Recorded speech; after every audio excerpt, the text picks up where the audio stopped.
Première étape, l'allumage. Utiliser des liquides allume-feu ou des allume-feu qui ne sont pas complètement naturels. Alors le liquide allume-feu, ça peut faire des chocs thermiques sur la céramique, donc on oublie tout de suite.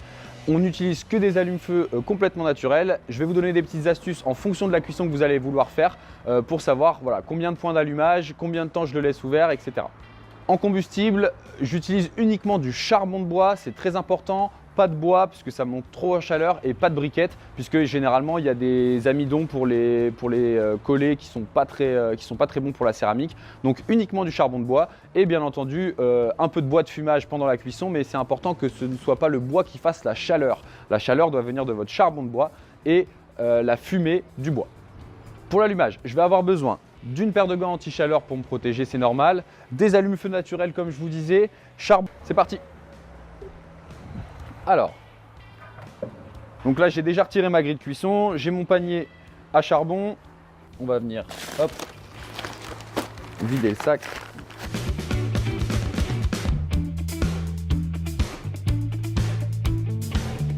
Alors quand j'utilise du charbon argentin, j'aime bien d'abord allumer mon charbon traditionnel, c'est celui qui va prendre le mieux. Et ensuite par-dessus, je vais venir ajouter quelques morceaux de charbon argentin qui vont me permettre de tenir ma cuisson pendant assez longtemps.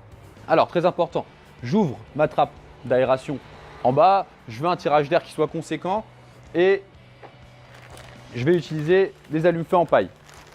Alors, la petite astuce ici, en fonction de ce que vous allez cuisiner, on va mettre plus ou moins de points d'allumage. Pour être clair, si je fais de la cuisson basse température entre 90 et 130, je vais mettre un seul allume-feu, par exemple au centre.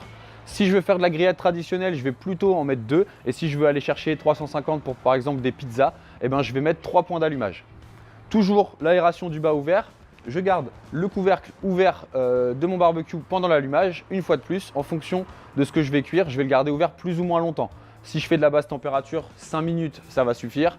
Si je fais de la grillade, une dizaine de minutes. Et si je veux faire de la pizza, je vais le garder ouvert pendant 15 minutes pour que mon foyer soit vraiment très chaud direct à la fermeture pour qu'il monte rapidement en température. C'est parti.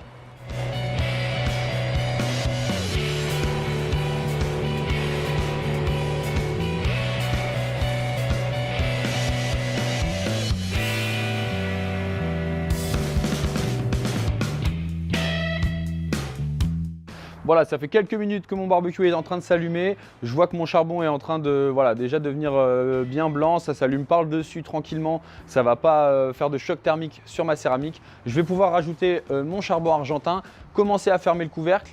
J'ouvre bien mes aérations, ce qui va me permettre à mon Kamado de monter en température. Ensuite, quand j'arrive proche de la température à laquelle je veux me stabiliser, je vais commencer à régler mes aérations pour me stabiliser exactement à la température que je souhaite.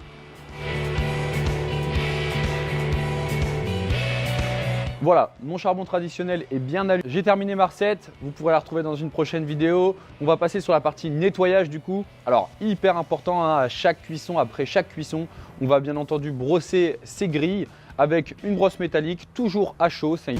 Troisième et dernière étape, extinction de votre barbecue. Alors, c'est très simple. Après le nettoyage de vos grilles, il va simplement falloir fermer l'aération du bas, fermer l'aération du haut. Ça va étouffer complètement votre charbon. Ça va vous permettre de le réutiliser la prochaine fois. Donc on évite de brûler du charbon dans le vent comme ça. Donc c'est assez économique.